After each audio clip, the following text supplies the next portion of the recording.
I'm the founder and author of Nitro Medicine, and I would like to introduce to you my team of doctors who are joining Nitro Medicine as a new specialty. Dr. Yusuf Mireta, he's the pioneer of stem cell therapy, orthopedic surgeon, Nitro Medicine director. Dr. Michael Hamlin, he's a photomedicine pioneer, Women's Center investigator, Harvard Medical School professor, Nitro Medicine consultant. Dr. Robert Quinn, he's a regenerative medicine pharmacist, Nitro Medicine COO, and Dr. Zidi Berbers, who just joined us recently, and she is a regenerative medicine pioneer and Nitro Medicine consultant. Dr. Norman Shelley, he is the energy medicine pioneer and retired neurosurgeon and also Nitro Medicine consultant. Dr. Michael Weber, he's a photomedicine pioneer, general practitioner, and he's based in Germany.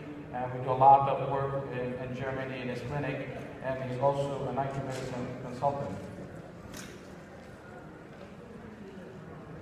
So basically the abstract, Nitro Medicine is a new medical specialty focused on modulating nitroredox-sensitive biochemical pathways to manage oxidative stress-related disease and enhance stem cell therapy. In fact, all regenerative medicine products, supplement, they are all to manage oxidative stress-related diseases and enhance stem cell therapy. It has been known since the discovery of the biological rule of nitric oxide in 1980 that supplying nitric oxide donors such as have many beneficial effects in different conditions by stimulating stem cells and modulating the immune response. However, there also exists a substantial risk factor or risk of side effects with long-term excess of nitric oxide can inhibit mitochondrial metabolism by binding to cytochrome oxidase and can also produce reactive oxygen species peroxynitrate by interacting with reactive oxygen species. To avoid all these potential damaging side effects, we propose to combine the use of nitric oxide donors with 4 additional components. Initially, we believe that the addition of antioxidants such as phenols, polyphenols, and vitamins can neutralize reactive oxygen species and reactive nitrogen species. Secondly, we believe that application of appropriate wavelengths and dosage of light, blue, red, near-infrared, depending on exact conditions being treated, will dissociate nitric oxide from cytochrome oxidase and other storage sites using restoring mitochondrial ATP production, stimulating healing in many situations. Thirdly, we think detoxification will remove the pathological free radical generators and increase the nitric oxide bioavailability. Lastly, by delivering electrons to the body through electrotherapy, we might help to saturate the free radicals with electrons, those eliminating underlying oxidative stress, stabilizing mitochondria, preventing further formation of pathological free radicals, and increasing the nitric oxide bioavailability. This combination therapy may be applied to treat and prevent large variety of oxidative stress-related disease, such as degenerative disease, immunological disease, chronic infectious disease, cancers, and broad range of unmet medical needs involving chronic inflammation with emphasis on pain management.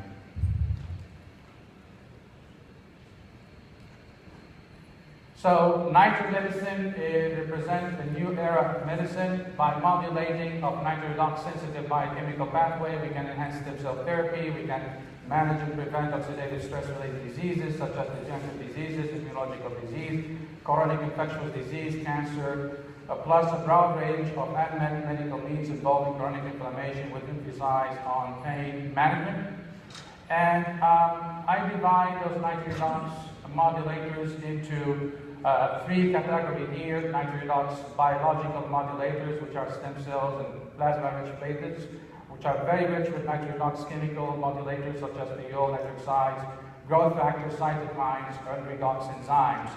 Along with that, we can add also probiotics, the mucosal bacteria. I can consider it as nitroredox biological modulators because the probiotics ferment the fibers and you generate hydrogen gas and sulfur hydrogen, and also those bacteria and the mucosa, they can convert the nitrate to nitric oxide, so we can consider those probiotics as biological nitroredox modulators. Then we have nitroredox chemical modulators, thiols, nitric oxide donors, polyphenols, ozone, hydrogen, carbon dioxide, sex hormones, thyroid hormone, antioxidant enzymes, cytokines, vitamins, and detoxifications. They are considered as nitroredox chemical modulators. Then we have the energy modulators or nitroredox energy modulators, which are the phototherapy, electrotherapy, electromagnetic therapy, cryotherapy, sonotherapy, exercise, acupuncture, physical therapy, and low-calorie intake. This is the nitroredox sensitive biochemical pathway translated from 300 recited articles from PubMed. And I published with Dr. Michael Hamlin from Harvard Medical School an article about modulation of nitroredox sensitive biochemical pathways. It looks complex, yes, it does show the whole synergy between the biological nitroredox modulators with the chemical modulators and with the energy modulators. But we'll try to break it down in the coming slides. So, by modulation of nitroredox sensitive biochemical pathways, we can stimulate mitochondrial biogenesis, activate beta oxidation, burn fat, and manage obesity. By modulation of nitroredox sensitivity, we can increase insulin sensitivity, manage diabetic malaise complications such as diabetic neuropathy, diabetic angiopathic, diabetic wounds. By modulation of nitroredox sensitive biochemical pathway, we can improve endothelial function, decrease oxidizing LDL, increase the HDL, para-oxidase activity, and manage hypertension and complications of the hypertension such as peripheral vascular disease, coronary heart disease, and arteriosclerosis. Also, by using nitroredox modulators, we can unblock the glutamate transporters, superoxide dismutase, and restore neuralgia, antioxidant capacity, and activate NMDA receptors and manage gliosis, apathy, hypergeusia, allodynia, neuroexcitatory symptoms, opioid dependency, which are all caused by chronic use of narcotic. By modulation of the nitroredox sensitive biochemical pathway, we can inactivate indole dioxygenase, decreasing tryptophan degradation, increase serotonin level, and manage also depression.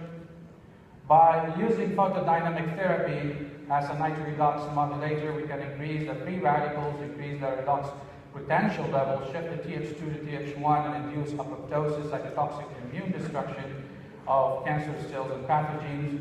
And also by using polyphenols like curcumin and ECGC as a nitroredox modulator, we can block the COX enzyme and increase the capsase sensitivity. And also by using nitroredox modulator, we can modulate the immune system and shift the Th1 to Th2 or Th2 to Th1 and manage the autoimmune diseases. Also, by using nitroredox modulators, we can increase nitric oxide bioavailability, buffer the redox potential, increase telomerase activity, enhance stem cell therapy, stimulate stem cell proliferation and differentiation, migration, and manage degenerative diseases and age-associated diseases. By modulation or by using nitroredox modulators, we can increase the nitric oxide bioavailability, buffer the redox potential, restore the autonomic nervous system, and manage autonomic neuropathy and complex regional pain syndrome. Also, by using nitroredox modulators, we can neutralize the free radical, increase the nitric oxide bioavailability, buffer the redox potential, and activate the COX and LOX enzymes, and increase anti-inflammatory cytokines and manage pain conditions. And if you apply and adapt nitromedicine in your practice, those 10 recommendations on your patients, you shall free them from the curse of oxidative stress-related diseases and receive nitromedicine board certificate, which is signed by those top doctors in the field. And this is just the 10 recommendations about nitromedicine here. Now, oxidative stress-related diseases are really caused by decreased nitric oxide bioavailability, which is due to impaired nitric oxide production, or increased inactivation of nitric oxide by reactive oxygen species, and are associated with endothelial dysfunction, autonomic dysfunction, sweat gland dysfunction, telomerase dysfunction, glutathione reductase dysfunction, which are all diagnosed by endothelial function tests, autonomic nervous system assessment tests, pseudomotor tests, telomere tests, and reduce it to oxidize it, or oxidize it to reduce it, glutathione respectively. And as you see here, healing, the health and aging, and how the health is really, we end up with time aging and degenerating. It's just because of the imbalance between the reactive oxygen species and the antioxidant defense, and the imbalance between the peroxynitrate scavenger and the nitric oxide and bioavailability. So if we end up with that imbalance, that will lead to the rusting and lead to degeneration and the aging. So how we can slow the aging is try to balance the nitric oxide and redox, maintain it at the normal range. We're not saying we can stop the aging, but at least we can slow the aging process and degeneration by modulating the nitro redox, using those nitro redox modulators. As we see here, the even autonomic nervous system is sensitive to the nitro redox status. Increasing the reactive oxygen species and lowering the nitric oxide will lead to sympathetic overactivity, and then sympathetic overactivity can lead to activation of NOx enzyme, which leads to increasing the free radical, and then those free radicals will consume the nitric oxide and cause this vicious circle of activation or overactivation of the sympathetic, and causing what we call the nitro-oxidative stress and damage to the heart, and that can lead to heart failure. It can also damage the peripheral nervous system and autonomic nervous system and lead to autonomic dysautonomia, or it can lead to complex regional pain syndrome. So all of this is caused because of this vicious circle of activation of or increase in the reactive oxygen species, which leads to an increase in the sympathetic overactivity. And so since nitric oxide maintains normal sympathetic tone, an imbalance of autonomic system is a diagnostic marker for autonomic dysfunction that is associated with both functional and structural change in autonomic neurons. This can be considered predictive of a subsequent oxidative stress-related disease. Therefore, autonomic nervous system assessment tests can be used as oxidative stress-related disease diagnostic tests to monitor the efficacy of nitric redox modulation therapy. So I have a patient, 42 years old, presented to my office with a history of left arm pain and swelling for a duration of 5 years, and the patient twisted his left arm at work while turning a hole in the ground, and he was diagnosed with ulnar nerve entrapment and underwent a complicated ulnar nerve dislocation surgery which progressed into a left upper limb complex regional pain syndrome, and received a series of unsuccessful left cervical ganglion steroid injection blocks. And the patient suffered five years of constant severe left upper limb swelling, deep aching pain, allodynia, hypergesia, discoloration, and he was on the highest dose of narcotic without relief. He lost his job, disabled, and sustained a harsh economic and social life. After 6 months of serious blue, infrared, and red photobiomodulation therapy on his left arm and left cervical sympathetic ganglion, along with application of topical nitric compounding medication, the patient recovered from his pain, weaned from the narcotic, and returned back to his work, and he was able to perform his normal activity. That just shows how nitro medicine therapies are able to manage complex regional pain syndrome, which is one of the difficult diseases to be treated. Most of the patients they end up with amputation. Again, imbalance of nitric oxide and redox can cause endothelial dysfunction, so it's very important that we treat the patient with nitric oxide donors and redox buffers. Since nitric oxide maintains low tone, high compliance of small arteries at risk, a reduction of age-dependent small artery compliance is a diagnostic marker for endothelial dysfunction that is associated with both functional and structural change in microcirculation. These changes are a prediction of subsequent oxidative stress-related disease. Therefore, endothelial functional tests can be used as an oxidative stress-related disease diagnostic marker to monitor the efficacy of nitric redox modulation therapy. In addition to that, we can see that the imbalance of nitric oxide and redox, nitric oxidative stress can cause damage to the sympathetic fibers that supply the sweat glands and lead to sweat gland dysfunction. And of course, if it's going to damage the unmyelinated sympathetic fibers, that means it's going to damage the C fibers, the pain fibers, and so we can use the pseudomotor as a test to monitor and also to test the neuropathy. And since nitric oxide maintains normal sweat gland function, a reduction in sweat conductance is a diagnostic marker for the sweat gland dysfunction that is associated with both functional and structural changes to the sweat gland, postganglionic, sympathetic, and pain C fibers, and that are predictive of subsequent oxidative stress-related disease, and therefore pseudomotor tests can be used as oxidative stress-related disease diagnostic test to monitor the efficacy of nitric redox modulations. I don't know if you are familiar with pseudomotor tests, but it's a good test to manage oxidative stress, including neuropathy, and we can monitor it with pseudomotor. And as you see here, that imbalance of the nitric oxide and redox, it can be diagnosed with abnormal nuclear function test. It can be diagnosed with pseudomotor, telomerase. Those are the diagnostic tests. And if you see here, this is the all oxidative stress-related disease affecting all these organs, leading to all these conditions. So how we can slow and treat those conditions is by reversing the balance or returning the balance of the homeostasis of the nitric oxide and the redox. And how we can measure the efficacy of our treatment is by endothelial function tests, autonomic nervous system assessment tests, pseudomotor, telomerase test.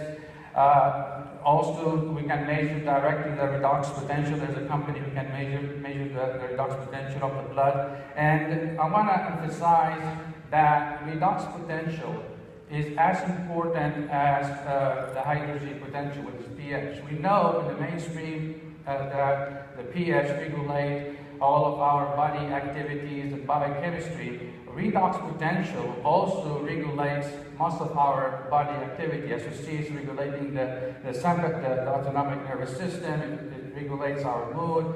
It regulates the cardiovascular system, and it regulates the immune system. And so there is the redox potential is going to be as vital as the pH.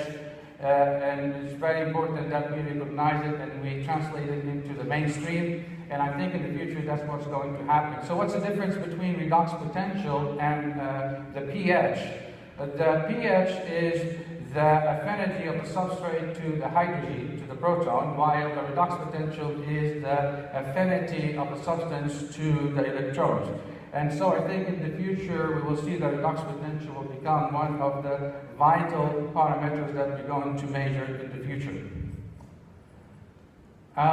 So nitric oxide is the gas that transmits paracrine and autocrine signals in the organisms. Signal transmission produced by one cell penetrates through the membrane and regulate the function of the same or other cells.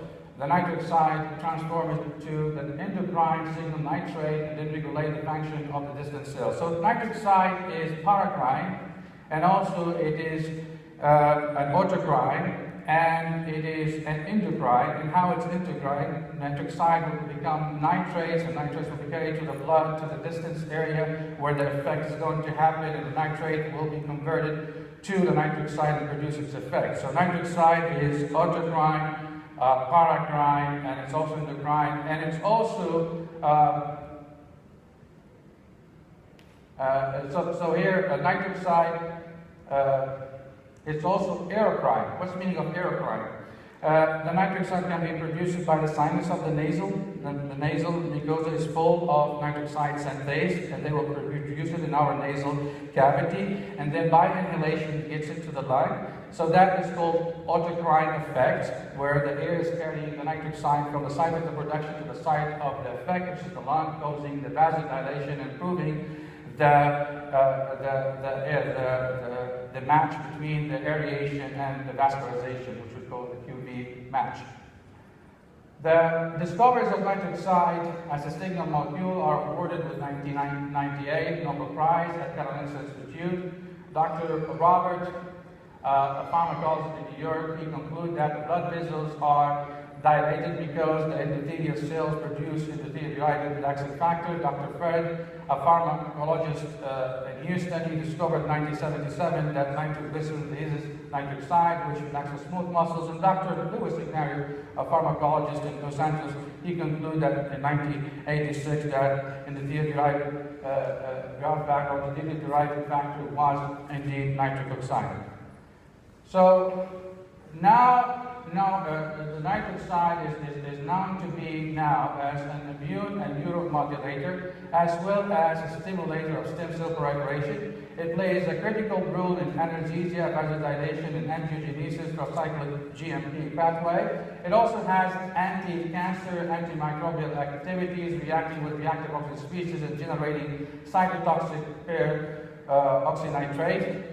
Nitroglycerin and L-arginine and other nitric oxides are widely prescribed by medication. So what are the nitric oxide donors that we are commonly using? Is nitroglycerin, L-arginine. There's other nitric oxide donors we're going to discuss in the coming slides.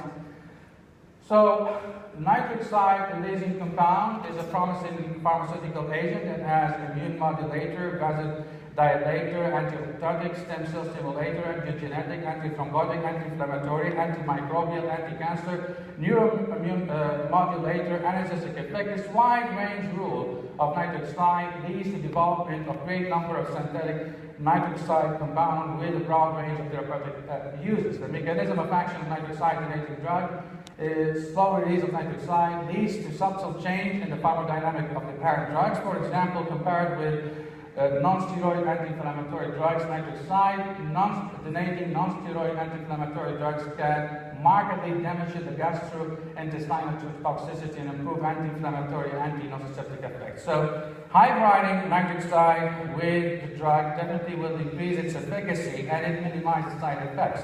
We know for the fact that NSAID blocks the COX-1 and COX-2. And blocking the COX-1 causing the GI problem because it will inhibit the release of the mucus.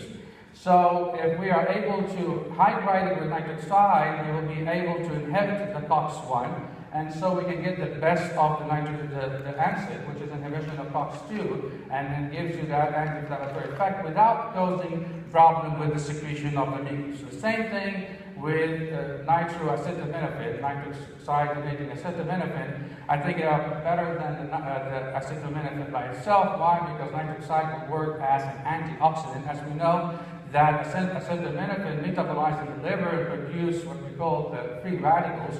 And adding nitric oxide to that acetaminophen will act like an antioxidant and neutralize those free radicals. So I think that toxicity level of nitroparacetamol will be lower than what would happen if you're giving acetaminophen by itself. So you can use more of a nitroacetaminophen versus acetaminophen by itself. And we have many other high-graded nitric oxide-donating drugs for all variety of different oxidative stress-related diseases.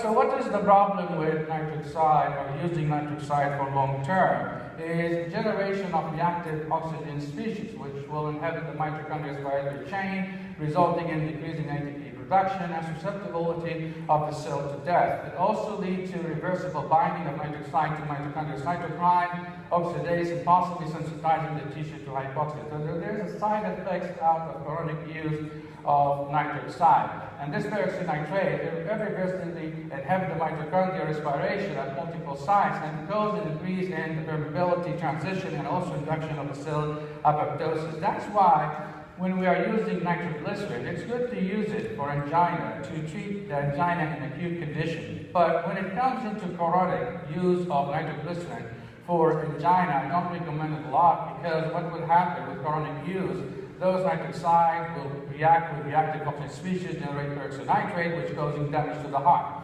So what will be the best solution here is to add antioxidant to the nitric oxide. So when you take, it will be good if in the future, and I'm working with the manufacturer, I'm consulting a lot of manufacturers for nitroglycerin. I have a meeting in Germany with them, and we want to do nitroglycerin plus antioxidants like thiols and polyphenols and other nitric oxide modulators. And if we can do that, we can minimize the effect of the side effects of nitroglycerin, prevent those nitric oxide from becoming peroxynitrate and damaging the heart and causing death to the heart. So hybriding or adding antioxidant to the nitric oxide donors, I think it will be resolved the problem of the long-term use of the nitric oxide by recycling the peroxynitrate back to the nitric oxide and preventing the nitric oxide from moving to the deteriorating effect, which is the peroxynitrate. Because I need the nitric oxide to stay as it is, as nitric oxide, and not moving to become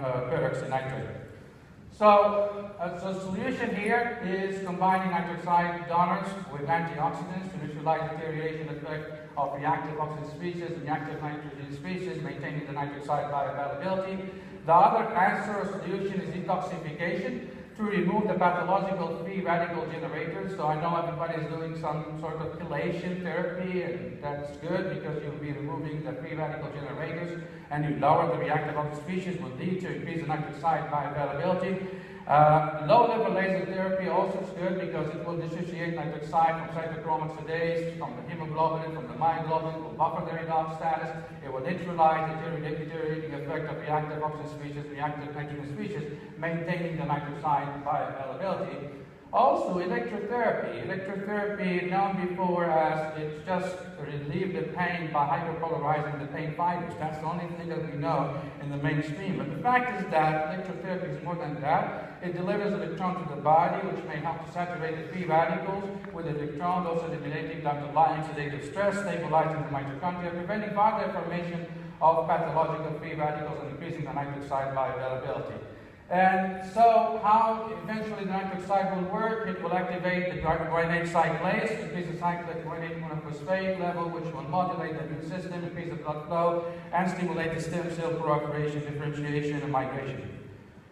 So here, if we combine light therapy with platelets, it's a good idea too, along with antioxidants and detoxification to improve the current therapy of stem cells and PRP. Platelet-rich plasma efficacy increased by the blue light. I think Dr. Pireti did mention that. Blue light irradiation for 150 nanometers of the whole blood leads to increasing the nitric oxide, deoxy, hemoglobin dissociation, shift the blood redox to reduction state, decrease the peroxynitrate level, and increase the nitric oxide bioavailability of the transfusion platelet-rich plasma.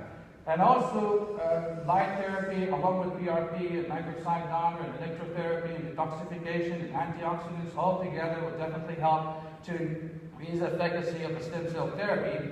And we know for the fact that the nitric oxide that's being released, along with the platelet-derived growth factors from the platelets, they are all would help to stimulate stem cell proliferation and differentiation. So when you do stem cells, I would recommend to add to it light therapy, electrotherapy, PRP, nitric oxide donors, detoxifications. All of this will help to increase the nitric oxide bioavailability and lead to stimulation of the stem cells. Infrared and red low-level laser therapy in healthy tissue, how it will work. The desired result is increasing respiration and generation of ATP. That's what's going to happen. Create a physiological oxidative stress, to stimulate or status to stimulate downstream effect. We're going to see the downstream effect in the coming slide. Under normal condition, a certain proportion of cytochrome oxidase is bound to nitric oxide and activating it. Using red and infrared light dissociate nitric oxide from cytochrome oxidase, leading to increase the aerobic respiration ATP level, increase the nitric oxide bioavailability, and leads to rise in cyclic GMP stimulation of stem cell proliferation and differentiation migration. Also, reactive oxygen species level will increase, reactive oxygen species, shifting redox status to physiological oxidative state. So it's very important now we are shifting the redox potential to physiological oxidative status, not the pathological, but there's a difference between both of them, because shifting it to the physiological status is something good, because you will be ending up stressing your healthy tissue to produce antioxidant. The whole process is called mitohormesis. And so let's go ahead and see how the infrared works by animation here. So this is the light releasing nitric oxide from cytochrome oxidase. And here we go, generating what we call the physiological shift in the redox status into physiological oxidation status. And this will lead to also increase the ATP, as you see here. And so the ATP production will be increased here. So This process of increasing the free radical into physiological level and leads to stressing your healthy tissue to produce antioxidant. The process is called mitohormesis. That's the scientific name of increasing the redox potential and stimulating the antioxidants. And I think this will explain the mechanism of ozone. Everybody, I think, if you're doing ozone therapy, oxygen therapy, we are actually introducing free radicals, and we are introducing it to stress the tissue to generate antioxidants. So the effect that we're looking for is the antioxidant effect. And that increase in the free radical, the analogy of this is exactly like when you do vaccination. What you do in vaccination? We give germs, right? We give germs. And what will happen? Your immune system will be activated. The same thing, we can give physiological level of free radicals, whether through ozone therapy or through light therapy or through sonotherapy or electromagnetic therapy. They all work the same. They will increase, a temporary increase in the free radicals, stress the healthy tissues, and cause them to produce antioxidants. And that process is called mitohormesis. So cellular redox potential shifted toward a physiological oxidation state, leading to transcription of protective antioxidant genes, anti-apoptosis, enhanced stem cell proliferation, differentiation, and migration. Similar to mitohormesis effect of prolotherapy, ozone therapy, cryotherapy, sonotherapy, electromagnetic therapy, acupuncture works the same thing. You know, those needles, we are inducing or causing an increase in the free radical, which leads to stimulation of antioxidant genes. So sonotherapy, electromagnetic therapy, acupuncture, electrotherapy, the same thing, plasma-rich platelet therapy. Fasting is the same idea. You're stressing your body. With lack of sugar, what will happen? It will generate free radicals, which stimulates the antioxidant, the good thing that we're looking for. Physical therapy, exercising, basically, it is a stress, right? And when you stress your body, you stimulate the expression of the antioxidant. So we're not really looking for the increasing of the free radical. We're looking for what's happening after that, which is stressing your tissue, right? Let me give you another example, like the gravity here. It's very important to have the gravity because that will stress your body. And if you stress your body, you generate antioxidants and growth factor, will keep your muscles strong, your bones strong. What will happen if we end up without gravity or being the moon? There's no stress. So if there's no stress, what will happen? There's no antioxidant, no growth factor. You end up with osteoporosis, muscular atrophy, and all those problems that we have with those aerospace people. Okay, so what about infrared and red light under hypoxia or pathological oxidative stress? It's a little bit different here. Nitric oxide, yes, it will be the from cytochrome oxidase. It will do the good thing about nitric oxide. The NAD and oxygen here, they will be fighting for the electrons. In oxidative stress condition, what will happen? We have a lot of free radicals already, right? And we will have oxygen and NAD fighting for that electron. So who's going to win? Well, if the NAD is more than oxygen, the NAD is going to take that electron and become NADH, become reduced. So that NAD ratio to the oxygen level is very high under hypoxic pathological oxidative stress condition. NAD compete with oxygen as an electron acceptor for the LLT, photooxidative electrons of cytochrome oxidase, which leads to something is called phototrophy. Have you heard about phototrophy? It's a new term, and it means that light will excite the electrons, and this electron will reduce the NAD and will retain the energy in the form of NADH. That reduces NADH, we can generate from it ATPs, right? From the electron transport chain. So the nitric oxide, as we release it, along will activate the cyclic GMP and cascade and lead to increase in nitric oxide cyclic GMP level, stimulating stem cells and vasodilation. It will also increase the reducer species NADH, and it also leads to increase in ATP. The level of reduced glutathione will increase because those NADH will reduce the glutathione to reduce glutathione from oxidized to reduce. And the cellular redox status, what will happen? Will shift to reduction. And when you are reducing, what will happen? You are decreasing the inflammation. So reduced glutathione and reduced environment and antioxidant leads to the shift of your immune system into anti-inflammatory cytokines, right? That leads to shift your white blood cells to produce anti-inflammatory cytokines. So this will lead to a decrease of inflammation. And this is the animation, shows all what we are doing here with light therapy and the phototherapy concept here, where the NAD will be reduced into NASH. And here we see that the glutathione will be reduced, and we will have an increase of ATP, and redox status will shift to reduction. So the blue level light therapy will lead to nitric oxide dissociation from the deoxyhemoglobin in the erythrocytes. The free nitric oxide can react with local reactive oxygen species forming peroxynitrate. What will happen to the peroxynitrate? Will be recycled. Peroxyredoxin reduces the peroxynitrate to nitrate, and then the nitrates will be converted to nitric oxide and HL2 by the oxyhemoglobinins. So what will be the end results of blue light therapy is actually decreasing the reactive oxygen species level, increasing nitric oxide bioavailability, and shifting the redox status to the reduction. So that's what we need when we are trying to activate the platelets, right? We are trying to increase the nitric oxide bioavailability and shift the redox to reduction, and that leads to that all your white blood cells producing what? Anti-inflammatory cytokines, and that's what we need in PRP injection, so it becomes painless, right? And I think that will increase the efficacy of the PRP if we add it with blue light. And this is the animation showing how the blue light will reduce and recycle and decrease the active oxygen species, right? Where nitric oxide will act like an antioxidant, the active oxygen species become peroxynitrate, and then the hemoglobin will recycle the peroxynitrate into nitric oxide, nitrate, and then nitric oxide again. So exposure of the blood to the blue light will lead to the shift of the redox to reduction. It leads to anti-inflammatory, and eventually it will increase the nitric oxide bioavailability. So I recommend when you do PRP, radiate the blood with blue light, and that would lead to shift of the redox to reduction. That will lead to decrease the inflammatory cytokines and increase anti-inflammatory cytokines. And that will lead to increase the nitric oxide bioavailability. And all of this will help to enhance the efficacy of the PRP as stimulating the stem cells. This is a good video that I want to show you how the blue light works. It's in Germany. I don't know if there's sound here,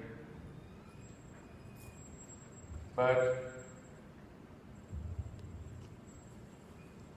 there's no sound? Yeah, so anyway, it just shows you the mechanism of blue light in managing pain and how it's going to release the nitric oxide and block the COX enzyme. And so we see here the blue light for pain relief and how it's going to release the nitric oxide here.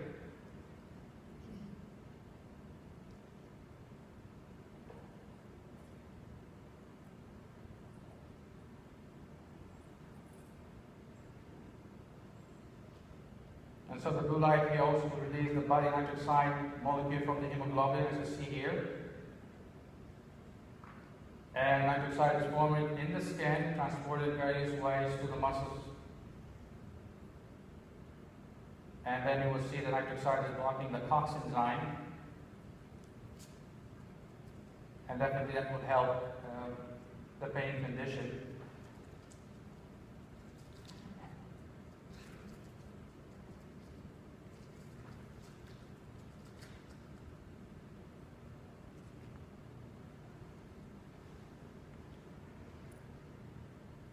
So here it shows that nitric oxide will promote the circulation by vasodilation here.